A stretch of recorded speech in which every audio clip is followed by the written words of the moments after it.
क्योंकि परीक्षाओं के लिए ना टू द पॉइंट जानकारी होना बहुत मायने रखता है। मतलब जब आप एग्जाम की तैयारी कर रहे होते हैं तो बहुत ज्यादा बिखरी हुई जानकारी सिर्फ कंफ्यूजन पैदा करती है। सटीक जानकारी ही स्कोर करवाती है। पहली और दूसरी स्लाइड के सामान्य परिचय से शुरू करते हैं। नोट्स के हिसाब से ये जिला महाकाव्यकालीन सई नदी के तट पर स्थित है। सई नदी। और यहाँ जो बात सबसे आकर्षक है वो ये है कि इस जिले की सांस्कृतिक गहराई बहुत ज्यादा है। मतलब डलमाऊ नगर को छोटा काशी कहा जाता है। छोटा काशी, हाँ। और दूसरा तथ्य ये है कि यह ऋषि दालबे की तपस्थली रहा है। परीक्षा के दृष्टिकोण से ये सीधे सवाल बन सकते हैं कि भाई छोटा काशी किसे कहा जाता है। बिल्कुल, मतलब डलमाऊ का नाम आते ही छोटा काशी क्लिक होना चाहिए। और ऋषि दालभ्य का नाम भी मैचिंग वाले सवालों में आ सकता है। एकदम। अब तीसरी स्लाइड के प्रशासनिक आंकड़ों को देखते हैं। मुख्यालय तो रायबरेली ही है।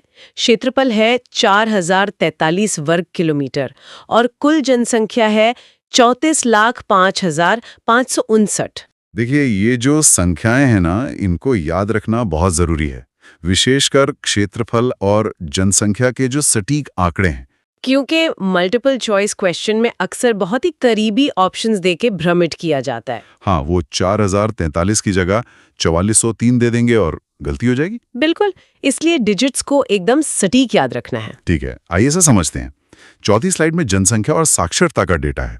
यहाँ का लिंगानुपात 943 है, मतलब प्रति 1000 पुरुषों पर, और कुल साक्षरता है 67.3%। पर यहाँ एक चीज ध्यान देने वाली है। अगर हम पुरुष और महिला साक्षरता के बीच का अंतर देखें, पुरुष साक्षरता 77.6% है और महिला साक्षरता 56.3% है। काफी बड़ा अंतर है ये तो। हाँ, और परीक्षा में अक्सर इन दोनों के बीच का अंतर या सीधे इनका अलग अलग प्रतिशत पूछ लिया जाता है। सिर्फ कुल साक्षरता याद रखना काफी नहीं है। सही कहा। अब 5वीं स्लाइड पर आते हैं। 1 डिस्ट्रिक्ट 1 प्रोडक्ट यानी ODOP। रायबरेली का उत्पाद है काष्ठ शिल्प, मतलब लकड़ी का शिल्प। ODOP तो हर परीक्षा का सबसे महत्वपूर्ण हिस्सा है आज के समय में, इसलिए रायबरेली को लकड़ी के शिल्प के साथ एकदम मजबूती से जोड़कर याद रखना चाहिए। मिलान वाले जो सवाल होते हैं उनमें ये बहुत काम आता है। हाँ, ODOP से तो सवाल पक्का ही बनता है।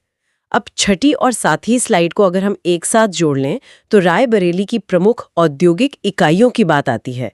यहाँ रेल कोच कारखाना है, इसके अलावा एक प्रस्तावित रेल पहिया कारखाना भी है, और इंडियन टेलीफोन इंडस्ट्रीज, जिसे ITE कहते हैं, वो भी यही है। अगर हम इसे व्यापक संदर्भ में देखें तो सिर्फ यही नहीं है। 7वीं स्लाइड में और भी कई नाम हैं। नेशनल थर्मल पावर कॉर्पोरेशन यानी NTPC, जो कि ऊंचाहार में है, फिर Birla cement factory, Bhavani paper mill और मसाला पाक। मसाला पाक, ये थोड़ा अलग है। हाँ, और परीक्षा के लिए ऊंचाहार का नाम और मसाला पार्क के स्थानों को विशेष रूप से याद रखना चाहिए। ऊंचाहार थर्मल पावर प्लांट तो परीक्षकों का फेवरेट सवाल है। बिल्कुल, उद्योग तो काफी सारे हैं यहाँ। अब 8वीं स्लाइड पर जो प्रमुख शिक्षण संस्थान दिए गए हैं वो देखते हैं। यहाँ निफ्ट है, national institute of fashion technology, निर्माणाधीन एम्स भी है, और नाइपर यानी national institute of pharmaceutical education and research. ये सभी बड़े नाम हैं।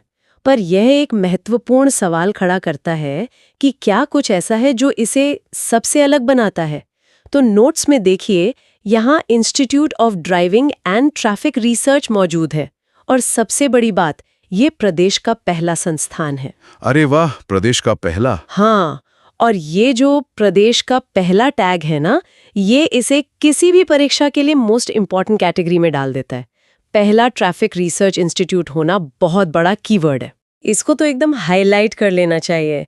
अब 9वीं स्लाइड के आधार पर पर्यावरण और झीलों की बात करते हैं। सलोन के निकट समसपुर पक्षी विहार स्थित है। और इस समसपुर पक्षी विहार की सबसे खास बात क्या है?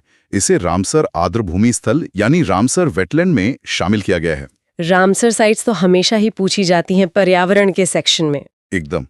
इसके अलावा जो प्रमुख झीलें हैं, भुगेताल और विसैथा ताल, उनके नाम भी दोहराने चाहिए।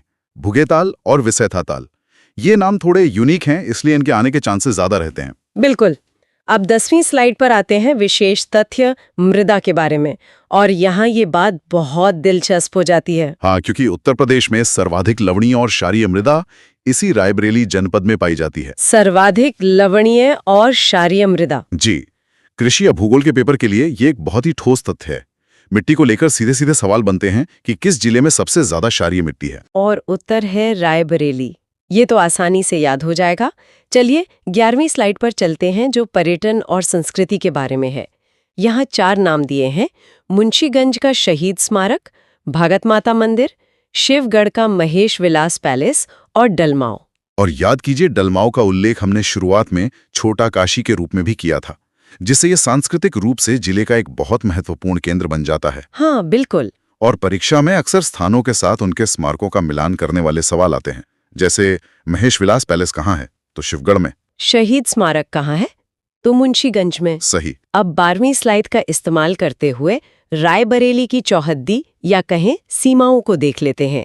दिशाओं के हिसाब से उत्तर में है लखनऊ और बाराबंकी, पूर्व में है अमेठी और प्रतापगढ़, दक्षिण में फतेहपुर और कौशाम्बी है, और पश्चिम में उन्नाव है। मानचित्र आधारित प्रश्नों के लिए इस चौहद्दी को याद रखना बहुत जरूरी है। मतलब ये जानना कि रायबरेली किन किन जिलों को स्पर्श करता है।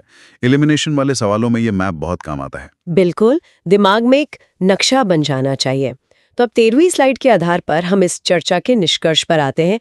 इन सारे तथ्यों को देखकर तो यही लगता है कि रायबरेली केवल एक क्षेत्र नहीं है, बल्कि ये एक प्रमुख औद्योगिक और शैक्षिक केंद्र है। हाँ, और जिसका ऐतिहासिक और धार्मिक दृष्टि से भी विशेष महत्व है। मतलब सई नदी और डलमाऊ से लेकर एम्स और निफ्ट तक। एकदम सही।